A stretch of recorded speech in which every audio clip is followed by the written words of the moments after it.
Hello, my name is Diane. Today I'm going to talk about some of the books coming out in September. I have 5 books to talk about today. They're all fantasy. Only one of them is a sequel. The rest of them are first in series. So let's get right into it. Starting with September 3rd, we have The Gods Below by Andrea Stewart.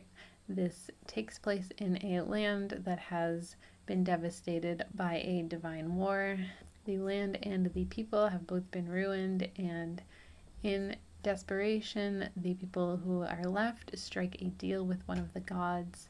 He will restore the land to its former glory, and in exchange, they will be indebted to him forever. And as part of that, they have to mine these gems for him. However, as a result of this deal, the land and the people within it are transformed. Our main character, however, is not willing to be a part of this, so she tries to escape to the neighboring kingdom with her sister. However, something happens along the way. They are separated and she doesn't know what's happened to her sister. But eventually, making it to the other kingdom, she discovers that she has the ability to harness the power that is in these gems that they have been mining for the god. She also learns that her sister is alive, and there is a group of rebels who can help her get her sister back. However, to do that, she's going to have to help them with their plan to destroy the God Pact and end up going up against the god. I think this sounds interesting. I like stories with siblings. I really like stories with rebellions. I think that magic sounds interesting. We don't know too much about it at this point, but seeing people going up against a god and not just another kingdom that has conquered them always makes for an interesting dynamic with the power imbalance involved. Then coming out on September 10th is The Scarlet Throne by Amy Lowe. This follows Binsa, who is a living goddess. She sits on the Scarlet Throne and dispenses mercy or punishment. And she is supposed to be channeling a deity in order to do this. However, she does not harbor a deity, she harbors a demon. The rule on the Scarlet Throne, however, is not a forever role. They are expected to step down and let someone else take their place. When this point comes in Binsa's reign, she is not willing to step down. She doesn't want to give up the throne and enter a regular life. So she makes a deal with the demon. She will sacrifice her people's lives in order to increase the demon's power, and in turn, the demon will increase her own power and help free her from the priests that control this rule, that oversee all of these things. And Binsa eventually has to face how much of her humanity she's willing to give up, what she's actually willing to sacrifice for this power, and if the demon's actually going to keep the deal that she thinks she's made. So another story featuring gods behind everything that's going on. Again, I think that creates an interesting dynamic. In this case, we have a deal with a demon, which I'm sure is not going to be quite as simple as whatever it's laid out to Binsa or what she assumes the deal is going to be. And I think that struggle of how much are you willing to sacrifice to get the thing you want. In this case, Binsa kind of just wants power. It seems like there may be a little more to it of the life that she's afraid she'll have to live if she steps down, but I would be curious to see what she's actually willing to sacrifice and what she's actually going to receive in return for that sacrifice, because she is dealing with a demon here. Also coming out on September 10th is Warlords of Wyrdwood by R.J. Barker. This is the sequel to The Gods of the Wyrdwood, which is a story focusing around a man known as the Forester, and he has been trying to just live alone and keep to himself, but he lives on the edge of this forest that most people cannot navigate. He, however, is talented in that he can navigate the forest safely. Someone comes to him in that first book and asks him for help finding a missing child within the forest. He agrees and ends up gathering a few companions and getting a little more involved in the rest of the world than he would like. He is trying to just keep to himself and ignore whatever may be in his past. And following the events in the first book, where he has entered these people's lives and helped them greatly, they now still need him, as there is a new force that is coming that they are going to have to face, and they're most likely going to be helpless without him. I very much enjoyed the first book. I really liked the setting. I really loved the main character's relationship with the setting. I thought that was very interesting.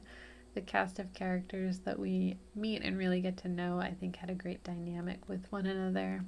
I just found him to be a very interesting character, very great atmosphere within the setting. So I'm very interested to see where the story goes next. Then coming out on September 17th is Nightstrider by Sophia Slade. The story follows Ren, who is a nightmare, and she is bound to this night creature, Para Warwick, who is the only creature who can pass between the dream world and the waking world. In trying to free herself, she joins the rebellion, where she meets Alaric, who they don't really like one another, but they are forced to make peace with one another to work together.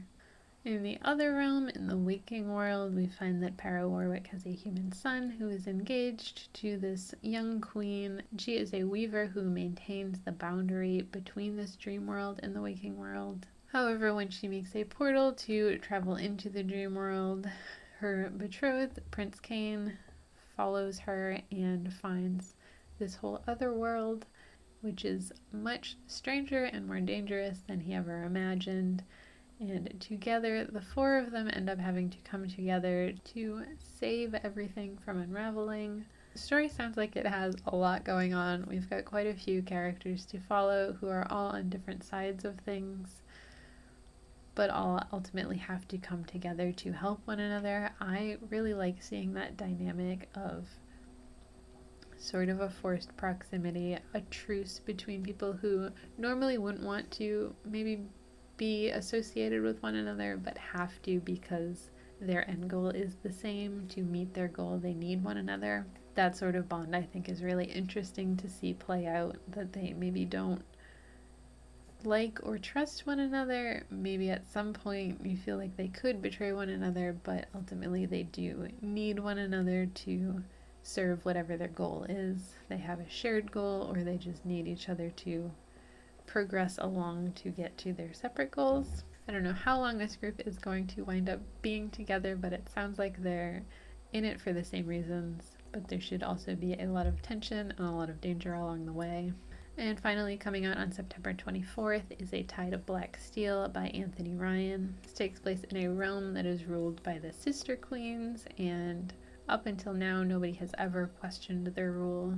And at this point, mysterious longships are coming, full of warriors. Farah, who is a servant of the Sister Queens, is sent to check this out and figure out what's going on. So while she sets off to do that, her brother goes to find this vault, the treasure room of the gods, in hopes of winning the Sister Queen's favor, seemingly at odds with one another.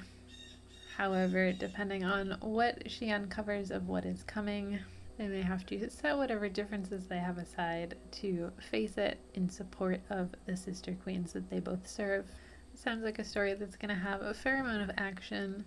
Be interested to see if these Sister Queens are going to be good rulers, if these siblings are going to work together, because it sounds like they are both working for their own personal gain and not so much for one another, so there may be some tension and conflict there. And it sounds like we're also going to have a couple of other characters that join them in figuring out what's going on and facing these people that are coming to invade their realm. Let me know if you're anticipating any of these also, or if there's something else that you're most looking forward to that's coming out in September. That's all for me today. Thanks for hanging out with me. I'll see you next time. Bye.